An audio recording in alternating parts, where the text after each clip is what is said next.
नमस्कार स्टार अभी तक चैनल में आपका स्वागत है। साहिबगंज शहर वासियों के लिए खुशखबरी है, उन्हें जर्जर सड़क से जल्द ही मुक्ति मिलने वाली है। विजयदशमी के दिन मंगलवार को राजमहल विधायक अनंत ओझा ने 9 करोड़ की लागत से बनने वाले कई सड़कों का शिलान्यास किया है। विधायक अनंत ओझा ने जिन 4 महत्वपूर्ण मार्गों का मरम्मतीकरण एवं मजबूतीकरण का आधारशिला रखा है, उनमें पथ निर्माण विभाग पथ प्रमंडल साहिबगंज अंतर्गत सुभाष चौक NH80 से LC रोड NH80 भाया स्टेडियम SP ऑफिस एवं हेलीपैड लिंक पथ सहित DC ऑफिस से काटरगंज दुर्गा मंदिर ADB पथ सड़क भाया पंचगढ़ DC आवास एवं जैप 9 लिंक पथ सहित पूर्वी रेलवे फाटक NH80 से ग्रीन होटल NH80 भाया संत जेवियर स्कूल एवं गंगा घाट पथ पोखरिया NH80 से टमटम स्टैंड भाया town hall Netaji Subhash colony पथ कुल लंबाई 14.080 किलोमीटर। एकरारनामा की राशि 9,15,29,748 के IQP मजबूतीकरण कार्य का शिलान्यास किया गया है।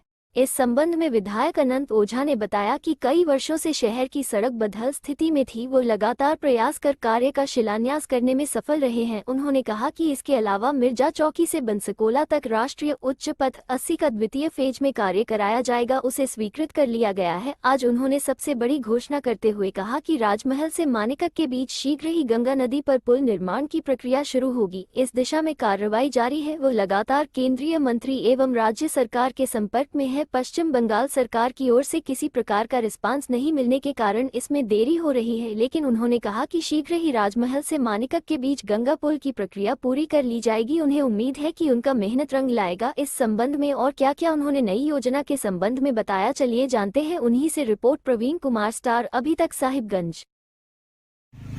बहुत कष्ट हुआ और मैं अक्सर इस बात को कहता था, चाहे वो विधानसभा का पटल हो, चाहे शासन के राज्य स्तर के अधिकारी हो, चाहे जिले के अधिकारी हो,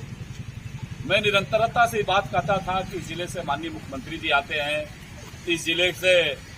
इस जिले के जो प्रभारी मंत्री है वो आते हैं, और उसके बावजूद भी यहाँ के लोगों को गड्ढों में रहना पड़ता है। और इतना विलंब होने के बाद ही सही, लगातार विधानसभा से लेकर के और जिला स्तर पर जो बैठकें होती है शासन के द्वारा, उन सारे बैठकों में इस बात को उठाने को लेकर के आज एक सुखद क्षण आया है, और वह एक कार्य का आज शुभारंभ 10 करोड़ 48 लाख किलो में लिया है। 9 करोड़ 15 लाख की लागत से इसकी प्राकलित राशि 10 करोड़ 48 लाख की थी, जिसे खुली निविदा जो टेंडर निकलता है, टेंडर में संवेदक ने 9 करोड़ 15 लाख के लागत में शहर के 4 प्रमुख सड़कों का उन्होंने उसको लिया है। वो प्रमुख सड़कें हैं यहाँ महाजन टोली NH80 से लेकर के LC रोड हो करके, और ये जा करके स्टेडियम हो करके जाएगा नेताजी सुभाष चौक तक। दूसरा पूर्वी फाटक से लेकर के और पुरानी साहिबगंज होते हुए ग्रीन होटल मोड़ तक। तीसरा टमटम स्टैंड से लेकर के, और सबसे जो ज़्यादा खराब हालत हुआ है वो उस सड़क का जो टाउन हॉल हो करके और पूर्वी कॉलोनी हो करके पूर्वी फाटक तक। और चौथी एक और सड़क है, वो साक्षरता चौक से लेकर के विकास भवन तक, जो सुनील सिंह जी का मुख्य मार्ग है, जो हमारे गिरवाबाड़ी वाले जो सुनील सिंह हैं। और इस प्रकार से ये 4 प्रमुख सड़कें आज 9 करोड़ 15 लाख की लागत से ये सड़कें बनेगी, जिसकी प्राकृतिक राशि विभाग ने 10 करोड़ PWD के माध्यम से बनेगी। और इसका कार्य का आज शुभारंभ हो गया। प्रारंभ में, क्योंकि मैं इसलिए कहा हूं कि अभी आज मैं DC साहब से भी बात करने वाला हूं कि अभी PhD विभाग भी अपना पाइप जगह जगह डालने का काम कर रहा है, तो दोनों विभाग समन्वय करके PWD विभाग और PhD विभाग, एक बार PhD के स्कूटी को भी मैं आज निर्देश करता हूं कि ये समन्वित प्रयास करके, और ऐसा ना हो कि सड़क का एक बार बनने के बाद फिर सड़क को खोदने की नौबत आए। इसलिए चाहे वो जुडको हो, चाहे वो PhD हो और PWD, ये तीनों एक समन्वित बैठक करके, और जिन सड़कों का निर्माण होना है, क्योंकि शहर के लोगों ने बहुत कष्ट सहा है।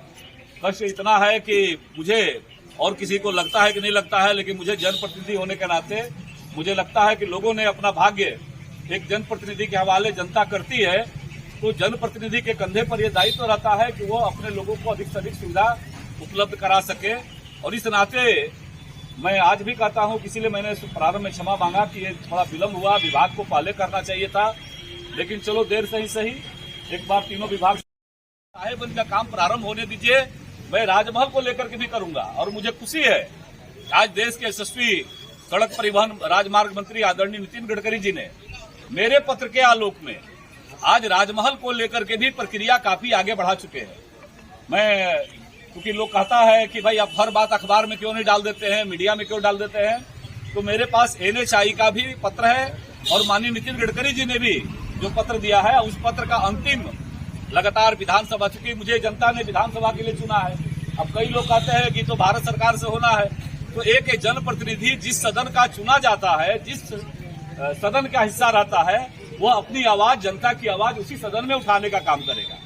और मैंने वो रास्ता, जैसे गंगा पुल के बारे में भी उस समय पिछली बार हमारी सरकार थी, आप लोग जो देखे होंगे, आजकल तो लाइव होता है, सब कुछ टीवी में आता है, मोबाइल में आता है, बहुत सारे चैनल है, समाचार चैनल है, उसमें आता है। तो मैंने उस दिन भी अपनी सरकार को घेरा था, कहा था कि भाई आपके न बजट में है न भारत सरकार के बजट में, तो पुल बनेगा कहां से। और वहां से हमने यात्रा शुरू किया, फिर वहां से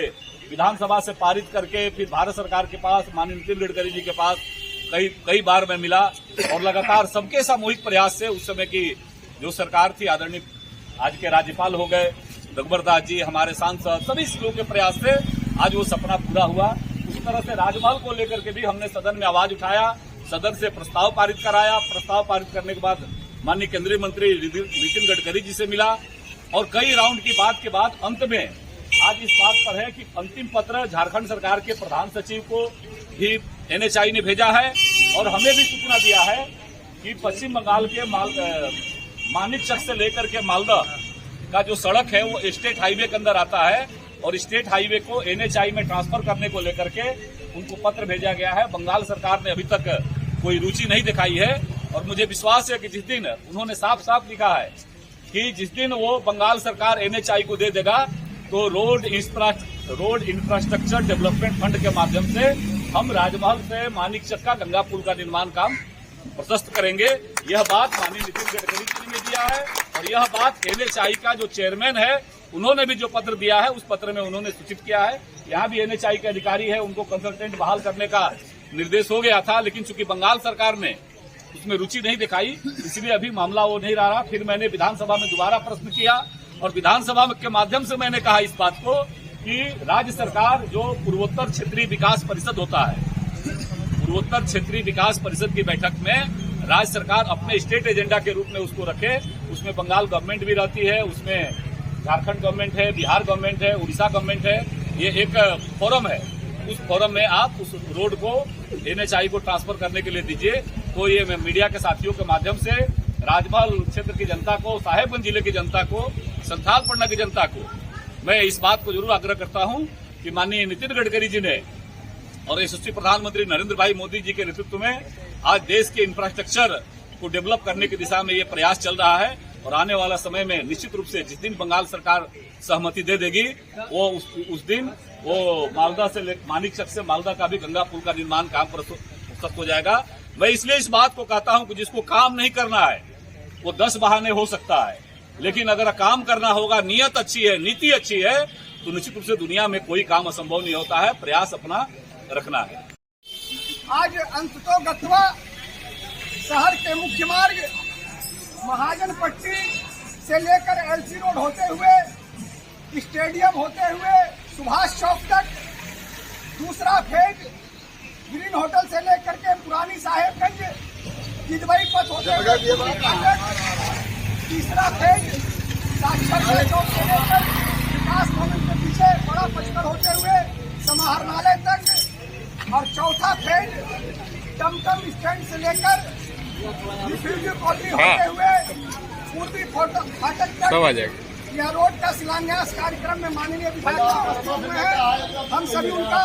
दिल से आभार व्यक्त करते हैं, उनका अभिनंदन करते हैं।